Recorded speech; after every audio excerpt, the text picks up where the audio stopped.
jewe rero umuntu yitwa Neva mubona hako ntsindwa ndapfa kandi napfa ntimuze mundirire kuko nije zo nariyahuye nemeye ku Rwanda.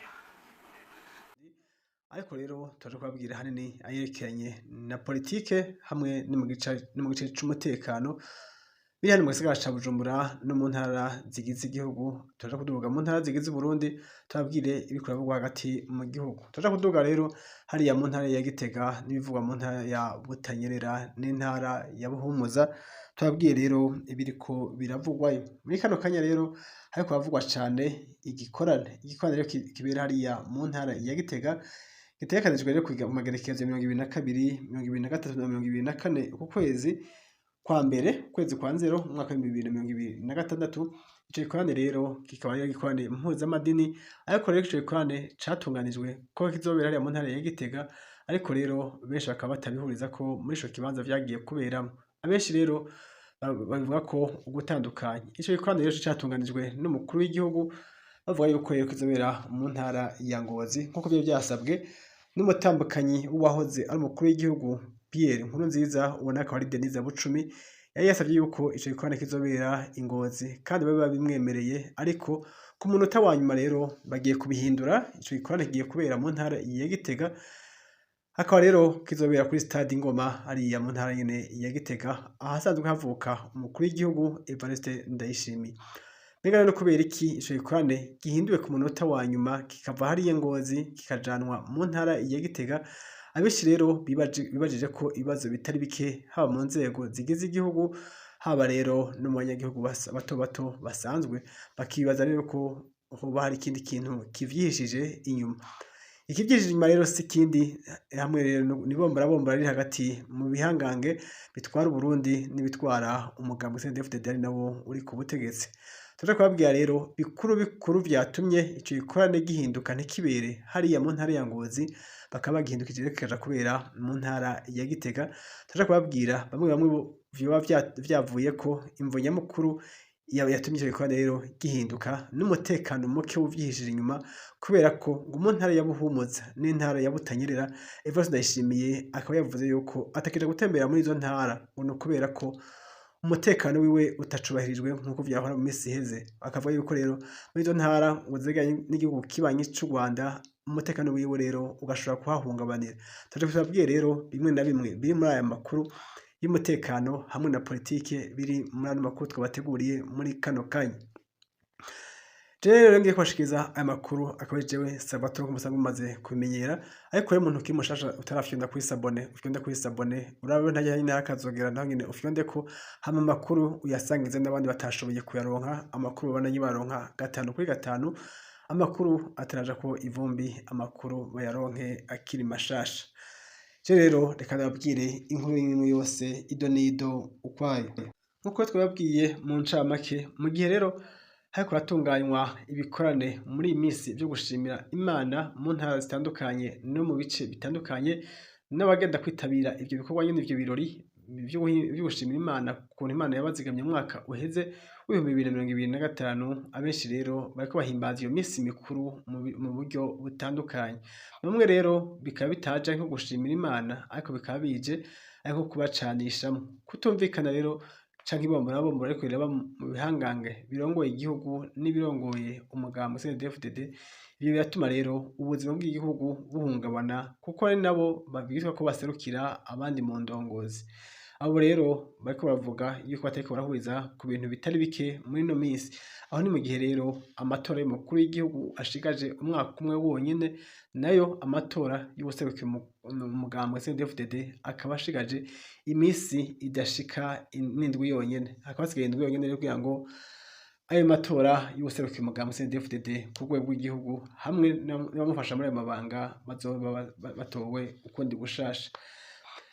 Mu gihe rero hariko haravugwa ugushimira Imana ukuntu yabazigamye muri mwaka wa 2025, abategetsi barongoye Burundi baserukiwe na Perezida Evariste Ndayishimiye ari kumwe n'abandi bamufasha muri ayo mabanga, batunganije igikorane mpuzamadini kizobera hariya mu ntara ya Gitega kuri stade Ingoma, ariko rero bikaba biteye kubirumvikanwa ko mu gihe ico gikorane cagitunganijwe ko kizobera mu ntara ya Ngozi. umutambukanyi rero wahoze ari umukuru w'igihugu Denise Bucumi yari yabisabye kuva kera yuko ico gikorane kizobera mu ntara ya Ngozi kandi baba bimwemereye ko ariyo kizobera, ariko rero kubera ko hariho zuguru mu mugambwe CNDD-FDD no mu barongoye igihugu vyatumye ico gikorane gihindukira kigera kubera mu ntara ya Gitega asanzwe havuka umukuru w'igihugu Evariste nyene Ndayishimiye, ariko rero abashigikiye Denise Bucumi akaba bari benshi cyane mu nzego za politiki. Aho ni mu gihe rero Reverend Ndikuriyo ari kumwe n'abamuri inyuma bavuga ko bashigikiye iragi rya Nkurunziza sokuru wabo, ariko rero Evariste Ndayishimiye nawe akabona ko baba bamutwaye ku mweko, bamutwaye ku musentire, bamutwaye ku mukaba canke bamufashe bamutwaye ku ipantaro. Ivyo rero Evariste Ndayishimiye akaba atavyemera, akaba atabikozwa na gatoya.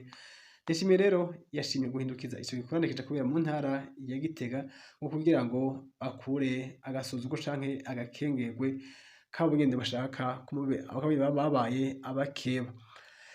Mu gihe rero abo bakeba abo Evariste yita abakeba harimwo Reverend Ndikuriyo ari baza kwisonga ryabo, yateguye ko ico gikorane kizobera mu ntara ya Ngozi yamaze gutegura n'imitima ya bamwe cahindukiye rero kibaye ihuti kibaye giturumbuka ko ico gikorane kigiye kubera mu ntara ya Gitega mu gihe atari categuriwe kubera. Muri ico gihe rero kizobera mu ntara ya Gitega, abatari bake bamaze kwitegura ko bazogenda mu ntara ya Ngozi kwifatikanya n'umutambukanyi wahoze ari umukuru w'igihugu Pierre Nkurunziza, bikaba byamaze guhindukira bikaja kubera i Gitega. Benshi muri bo rero bamaze gusokora amadosiye yabo bakavuga ko badashobora kwitabira ico gikorane kubera ko coba kijemwo ibintu vy'amashari bitajanye n'amasengesho, ngo bogiye gusenga Imana bakigina ukuntu Imana yabazigamye ikabarinda umwaka wose ukarangira bakiri bazima, ariko kubera ko bigiyemo ibintu vy'amashari, inzigo y'akazikira n'ibindi, bicaye kandi rero ngo ntazocitabira abategetsi batari bake bari mu nzego zitwara Uburundi. Muri ico gikorane rero c'amashimwe mu masengesho mpuzamadini yo gukengurukira Imana ku magerekezo ya 2022, 2023 na 2024 Nzero mu mwaka w'ibihumbi 2026 kuri stade Ingoma mu ntara ya Gitega muri Paroisse François d'Assise. Icivugo co musi rero kizoba kivuga kiti indongozi nziza niyitanga akarorero kubo ijejwe. Indongozi nziza rero ngo niyitanga akarorero kubo ijejwe. Ukumva rero Evariste Ndayishimiye yase kuja mu ntara ya Ngozi kwifatikanya n'umutambukanyi wahoze ari umukuru w'igihugu, mu vyumvikana rero ko batatanze rero akarorero keza ngo kuba ajejwe. Kubona rero ngo yakoresheje agashavu akikura mu ntara ya Ngozi ngo nuko abashigikiye ico gikorane ari abakeba biwe, vyumvikana ko rero atajambo ry'ubukristu yoba yakoresheje ngo nta karorero keza rero yatanze mu bo asanzwe arongoye nawe. Perezida rero Evariste Ndayishimiye amenyesha abarundi n'abandi bose n'abanywanyi ba CNDD-FDD akababwira yuko uretse ko ariko bamukwegeraho nyine mu ntara ya Ngozi muri iyi minsi yasanzwe n'abakeba atakibizeye 100% ngo bashobora kumukwegera mu kaga canke mu muriro udahera, ngo n'izo ntara za Buhumuza na Butanyerera ngo ntakizizeye neza, ngo ni mu gihe rero zisanzwe zeganye n'umupaka w'igihugu kibanyi c'u Rwanda, kandi rero ngo abansi bari muri ico gihugu bagashobora kuhashika mu buryo buboroheye.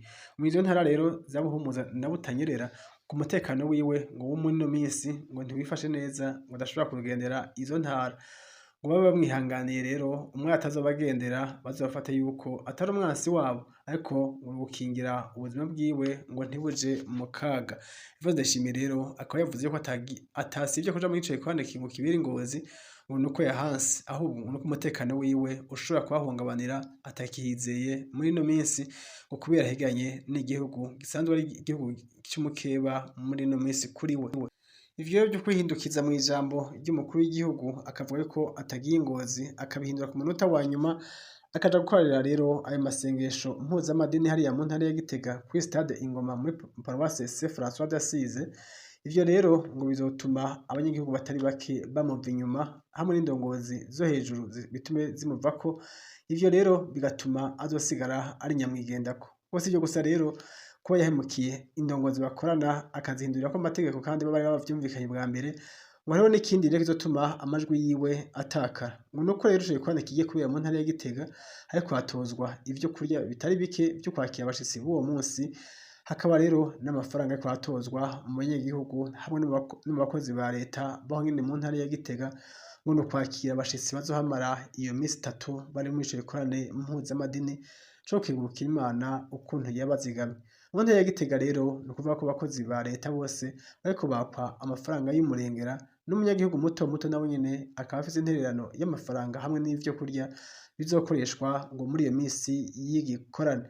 Benshi rero bakavuga yuko basanganywe ubukene butagira uko bungana, benshi barungitse ngo abana ku mashure, abandi nabo bafise n'ubukene buzura inzara, ngo ntivyumvikana rero ukuntu baja gutozwa amafaranga bagatozwa n'ivyo kurya, mu gihe rero igihugu arico kivyaye, ariyo ico gihugu cabavyaye, arico cari gikwiye kugenda kubafasha, ngo ahubwo ngo kubona agiye gukorerayo igikorane yarakwiye kugenda aduganye ibifungurwa bazokoresha muri iyo minsi n'uburyo bwose bwankenerwa, maze agatwara n'imfashanyo ashiriye abanyagihugu. Na rirya rero azi aho yabasize igihe yagenda kuba perezida, azi iyo ntara ukuntu imeze yayikuriyemwo, azi ubukene buhari ukuntu bumeze, ngo nta kuntu yobaka ivyo kurya n'amafaranga kandi ngo azi ukuntu iyo ntara isanzwe yifashe ata buryo ifise bukwiye kugira ngo bafashishe igihugu, ngo nta kuntu abanyagihugu aribo bafasha igihugu leta, mu gihe leta ariyo yobafashije. Uko rero bikazotuma rero abanyagihugu bamumva inyuma, kuko benshi batanguye gutanga amafaranga, abandi bakaba bayabuze,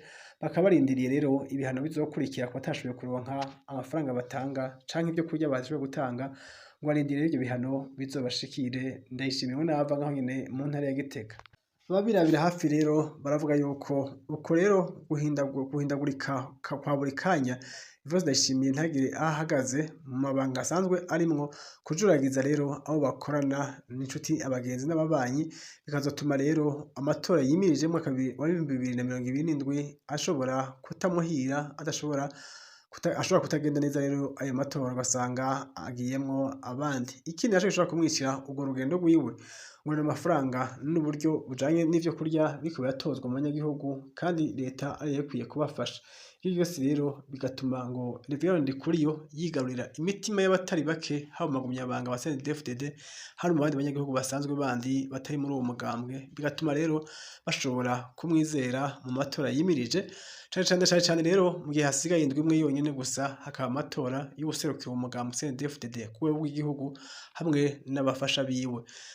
Ikindi naco ngo nuko amatora mu 2027 umugabo CNDD-FDD ushobora gutanga rero Rev Ndikuriyo nk'umukandida azoja gukorera mu ngata Evariste Ndayishimiye. Vyumvikana ko rero Ndayishimiye ivyo yariko arakora muri iyi misi ya nyuma ngo vyoba bituma bizomwaka amajwi, bizoba bimukurako agashambara, bigatuma rero atazokwizerwa mu matora akurikiye.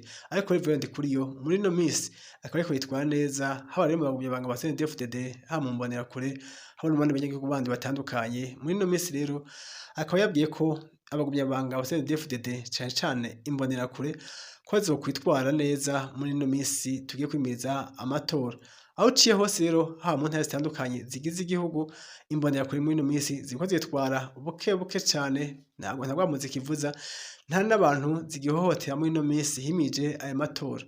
Rev Ndikuriyo rero yababwiye ko hazogera igihe bakiyamamura, bakavyina intsinzi bazoba barashitseko, kandi bakavuga rero ko bazokwigina intsinzi y'ibikorwa bazoba barakoze muri iyi myaka yose iheze.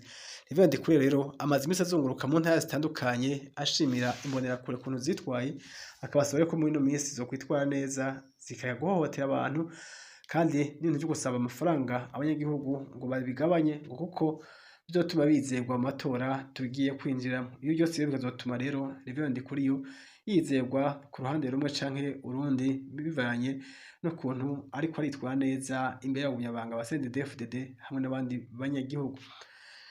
Amakuru rero twabateguriye saya gusa rero turaja kubabwira n'ayandi ariko aravugwa hirya no hino, ariko muri uno mwanya ngenda bibutse yuko rero ko tuvuga ku vyerekeye n'umutekano wa Ndayishimiye utifashe neza, mu gihe adashobora kuzunguruka mu gihugu cose c'u Burundi, kuko yikeka ko abansi bamaze kumwinjirana hagati mu gihugu.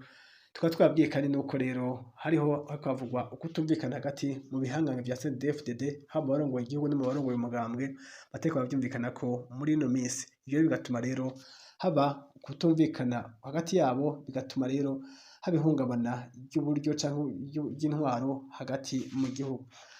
Turababwiye rero ayandi makuru yandi twabateguriye mu kanya, mugume hafi y'ishani yacu YouTube ariyo Isi TV, ariko umuntu utarashifyonda kuri sabone, ufyonde kuri sabone, n'umuntu ukiri mushasha atarafyonda ko yakora azogera ufyondeko, kandi aya makuru bandanye uyasangiza n'abandi babandanye bumviriza amakuru akiri mashasha. Murakoze rero, mugire ibihe vyiza, mugire aho muba mwubahwe na gahwana.